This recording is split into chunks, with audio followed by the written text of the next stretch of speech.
Hi, this is Joanne from Joanne to Success, and today is Wednesday. I think it's the 18th. Um, I had some things happen to me. Um, I think it's diabetes related. Well, anyway, that's what my ophthalmologist is saying. But my this eye started bleeding again inside, and he told me it could either this happened Sunday evening.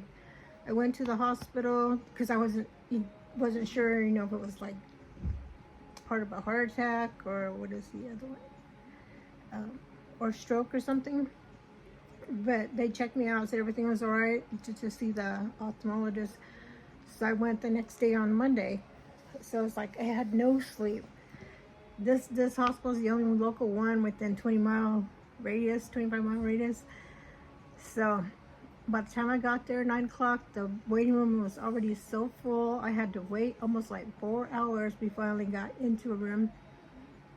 And then it was like another 4 hours waiting. The doctor came in. She checked my eye, just looking at it. Then she also did an ultrasound on it, make sure it wasn't bleeding anymore, or like a retinal detachment. She did the pressure to see if it was okay, everything was all right. But because it was so long, it was already almost 6 o'clock, 5:30 in the morning. I told my grandson, because he's the one who took me and waited with me all night. I said, let's just go. It's too late. And the other the other grandkids had to get up and get ready for school. So I said, let's just go.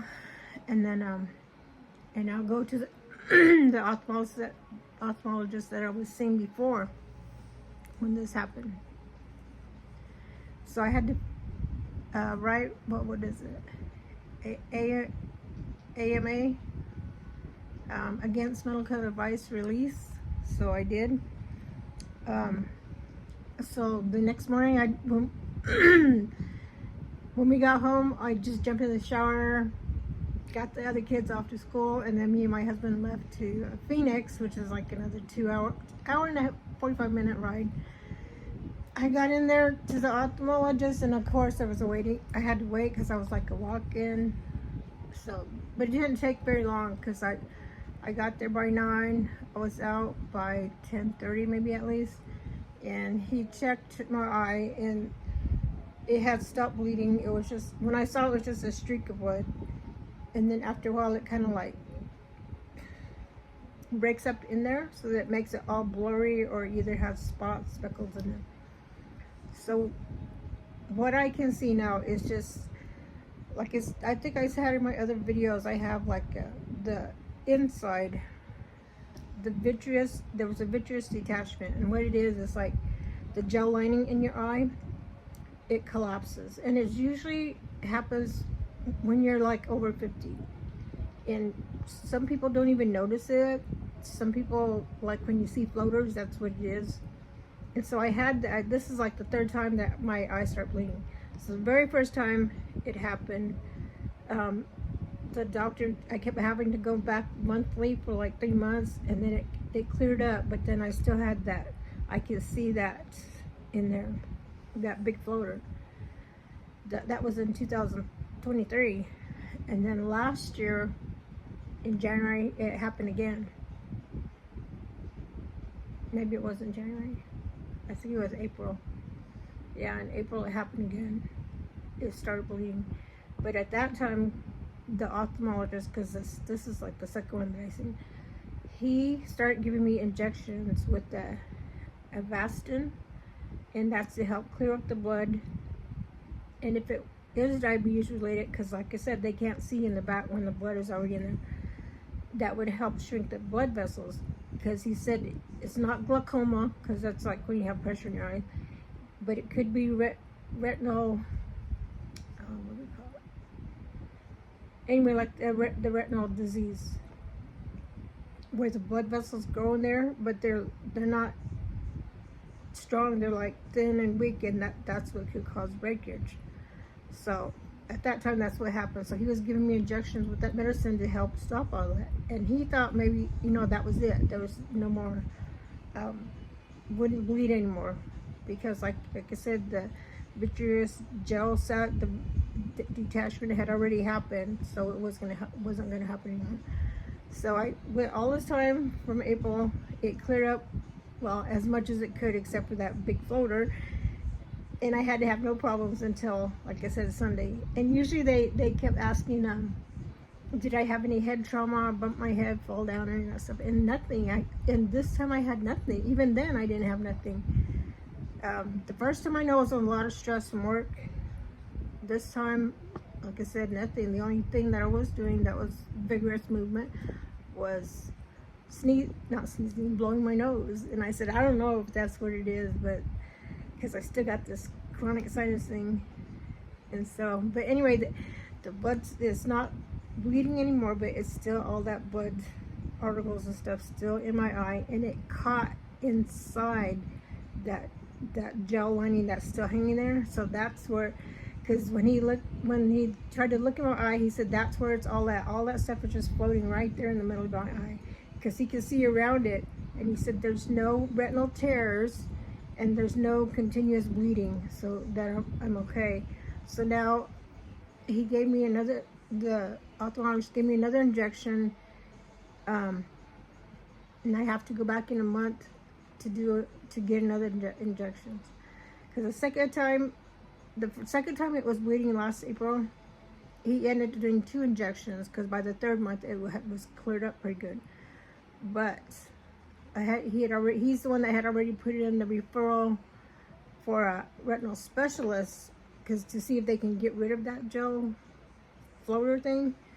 But I didn't know my insurance and paper. So this time he was sure. He said yes, the insurance, that thing was approved. So that's the next move now, to see a retinal specialist. Because I asked him also, what can a retinal specialist do for me? He said, well, besides getting rid of that gel thing hanging in there, he can find out if it's bleeding because of those extra vessels from the diabetic retinopathy thing, or if it is the gel lining that's still detaching, because that could have also, like I said, been one of the problems this time, was that the gel lining is still attaching, still coming apart from my eye, causing a bleeding. So now I just got to call him, make an appointment with the retinal specialist, and then go from there. In other news, I finally got a referral from my doctor to have weight loss surgery. and I had asked about it before, but I wasn't sure because I was doing the Ozempic and stuff. And I was hoping weight loss would have been more, but it didn't. And now even with the Mounjaro.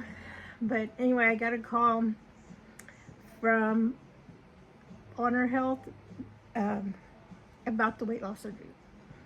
I didn't call them back because it was it was a voicemail, but that is a choice and to get done finally. I talked with my family, and they've all agreed that it's up to me, but if it was them, that they were given the opportunity, they would do it. And I decided I'm gonna do it. Right now my weight is staying in the 230s, and I'm gonna look further into that. So those are the things happening each day. I probably won't do an update on Friday, but Friday is my next injection day, and I'm doing I'm moving, titrating up to 10 milligram on the Mounjaro. So for my blood sugar has been pretty good. It's staying within 100 to 114, well, maybe not even 14, 112 maybe for the early morning fasting and stuff. So that's pretty good. And I've started eating more animal-based, not really carnivore, but more higher protein. Well, it's not even higher protein. You would think so, but it's not. It's more higher fat, almost like keto. But I'm trying to stay away from all the keto foods, like the breads and all that stuff, and just sticking mostly to meat, cheeses, cottage cheese. Maybe I'll have a berry once in a while, or like the Chalk Zero, or anything that's like the keto fat bombs and stuff like that. I'm trying to stay close to those. So, and then because of this thing happening with my eye, the doctor told me to take it easy. So for Monday, because I went to the doctor Monday, so it's Monday, Tuesday, Wednesday. Today is my last day. I'm going to get back to walking. I have to do something. I have to. But I just, for 3 days, I'm just taking it easy, just watching what part of TV I can see. I haven't been able to do any reading either. Maybe on on my phone, if I have the phone up close and look through one eye. But I'm trying to make it work. I mean, you would think, oh, this is bad, this is the end, or whatever, losing my vision, but it's not. It's not. I'm glad that I can still see. Like I said, it's I can see objects, outlines, and stuff like that. But if it was to see what I'm reading, that I can't see words. I can't get that far. So I deal with what I got. Like I said, it's happened before. This time wasn't as bad. It's not like I can't see at all. So I'm trying to make it work. So anyway, I just wanted to show you my stuff I got from TikTok. My new water bottle. I like it because it's got the chug lid or a straw. Pretty good. And then on the bottom they have this little case where you can carry your medicine, vitamins, protein powder, whatever on there. And bright red, I'm going to need it right now. And then I got my planner from my Flex It Pink. This is for January. It came with stickers, the calendar page, and then this is what it looks like for weekly. And on this, the one like this, I'm going to keep my daily macros, weight, what is it? Weight, blood sugar, and hours that I sleep. I already put it in my other journal that I use, but the online journals like MyFitnessPal, I don't know why they took off the notes page where you can like put in notes, either it's like nutrition or exercise notes. It's not on mine, and I have the premium on MyFitnessPal, so kind of disappointed in that. I don't know. I was thinking about moving over to the Lose It app because that also keeps track of my blood sugar already. So we'll see. So like I said, I might not posting on Friday, maybe a weigh-in. I don't know. We'll see. But I do trade up to 10 milligrams on Friday. So I took my last injections for the 7.5 last Friday. And like I said, I had to slow down on exercise and all that stuff, but by tomorrow I'll be ready to keep going. My eye, we did have a little bit of pain the first 2 days. Today I feel it feels better. That Monday I didn't get to eat. Like I said, we had stayed up all night at the hospital. Well, I didn't. My grandson got off of work by 1 o'clock, and then he came back and he stayed with me all that time at the hospital, and he got me a coffee, and he said, do I want anything to eat? I said, just give me a protein shake. So he got me a protein shake at the store. And then when we came home, we didn't stop to eat breakfast or anything. We just went straight down there to Phoenix to the ophthalmologist, and then I didn't have lunch till about 12 o'clock. And so because that Mounjaro, you know, you're not really hungry, so by the time we came back that 2-hour drive, all I had was a hot chocolate. And that night, and I ended up having a cramp really so bad in my foot. It's been a long time since I had those too, but my doctor had put me on the magnesium, the slow mags, and that really helped, except for like that night. Even though, you know, you would think that standing and walking around would stop the cramp, but it didn't. It was so bad. I ended up waking up twice. The first time, I just massaged it until it kind of went away, then I lay back down. Then like 2.5 hours later, it happened again. This time, I came in here, was looking for salt, and I was just licking it out of my hand. But, you know, it helped. It really helped a lot. So now I just keep one of the salt shakers by my bed, just in case it happens again. But right now, I feel like I feel like it's not really cramping a little, but it like it's sore, like it's still kind of sore. And that was my left foot and ankle. I mean, I even put socks on in case it was cold or something, but it didn't really feel like it to me.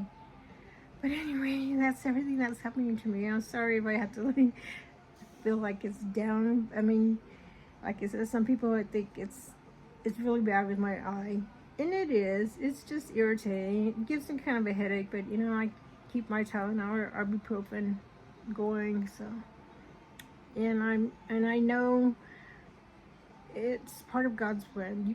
People would not think so, but it is. I mean, maybe that's why I wasn't able to find work or do anything, because this was going to happen. It's a reminder for me that God's still there, even though this happened. I need to rely on Him, and He has better things for me, and that's what I'm looking forward to.